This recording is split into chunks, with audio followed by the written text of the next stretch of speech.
Before you got out of bed this morning, you checked your phone. Before you had a single thought about the day, before you said a word to anyone, before your feet even hit the floor, you checked it. And in that one moment, without realizing it, you handed the most powerful part of your day to an algorithm. That is not a criticism. That is just the truth. And it is happening to your team right now every single morning before they ever walk through your door. We need to talk about dopamine, not the version you have heard before, the oversimplified, feel-good chemical story. The real version, the one that explains why your most talented people are distracted, disengaged, and quietly miserable despite having everything going for them. Because once you understand what is actually happening in the brain, you cannot unsee it, and you cannot afford to ignore it. Dopamine is not the reward. It is the chase. It is released not when something good happens, but in the anticipation that it might. The scroll, the refresh, the ping, that split second before you find out whether someone responded, reacted, or sent you something new. That is where the hit lands. And the brain, which is wired to repeat anything that produces that response, starts building a loop. Seek, anticipate, repeat. Not because something is wrong with you, because that is exactly what a healthy learning brain does. The problem is that the technology your team uses every single day was built by some of the most sophisticated minds on the planet specifically to exploit that loop. Variable reward, unpredictable timing, the same mechanism that makes a slot machine impossible to walk away from. Sitting in everyone's pocket, buzzing every few minutes all day long, and we wonder why nobody can focus. Research shows the average person is interrupted every 11 minutes during a working day. But the interruption itself is not the real problem. The real problem is what happens after. It takes between 20 and 30 minutes to return to the same depth of focus you had before the interruption. Do that maths across a full day, and you realize that most of your team is never actually in deep work at all. They are in a permanent state of shallow processing, responding, reacting, skimming, and calling it productivity. The output looks busy. The quality tells a different story. This is not just a focus problem, it is a mood problem. When the brain is being constantly stimulated by low-value, high-frequency dopamine hits, the scroll, the ping, the notification, it does something very specific to protect itself. It downregulates.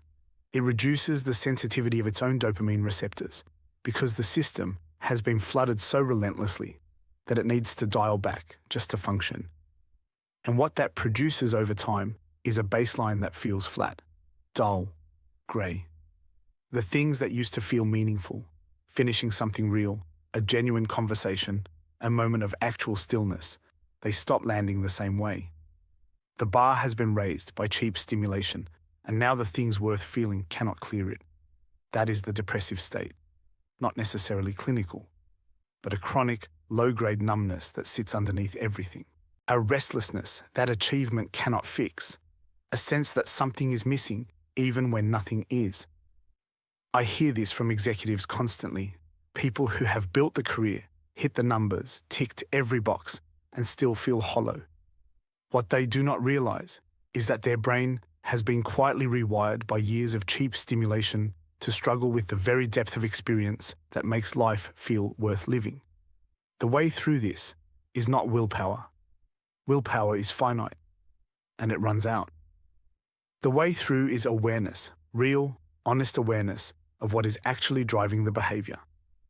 The person who reaches for their phone the moment they feel uncomfortable is not weak. They are following a program, a conditioned response built over years that says, when discomfort arrives, reach for stimulation. And that program runs automatically, beneath conscious thought until something interrupts it. The interruption is not discipline, it is observation. The moment you actually notice the impulse, the moment you see it for what it is rather than just acting on it, you create a choice where before there was only reflex. And that choice, right there, is where everything changes. Viktor Frankl said it best. Between stimulus and response, there is a space, and in that space is our freedom. Most organizations have never thought to create it, but the ones that do, the ones that build a culture where people are taught to pause, to regulate, to choose their response, rather than just react to their conditioning. Those organizations operate at a fundamentally different level.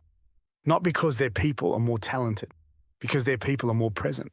What this looks like practically is simpler than most people expect. It starts with protecting time, real, uninterrupted time, where the phone is away, the notifications are off, and the brain is given the conditions it needs to do what it was actually built for. Not multitasking, not monitoring, thinking, creating, solving.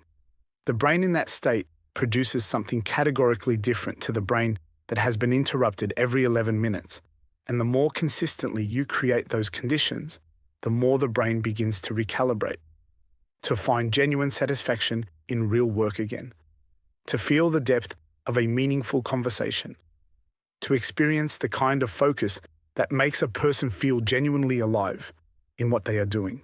Replace the cheap dopamine with what I call earned dopamine, the kind that comes from finishing something hard, from a conversation that actually mattered, from movement that pushed the body, from a decision made with full clarity and no distraction. These experiences do not just feel better, they rebuild the neurological architecture that the cheap stimulation has been eroding. They restore the brain's capacity to feel the full range of what work and life have to offer. For your team, this is not a wellness conversation. This is a performance conversation. The organization that understands how dopamine works and builds a culture around protecting focus, valuing depth over noise, and teaching people to recognize their own conditioned patterns. That organization does not just perform better, it thinks better, it creates better, it sustains better. Because the people inside it are not just showing up, they are actually there. The screen is not the problem, the unconsciousness is. See the pattern, name it, and then make a different choice. This is Michael Abdullah.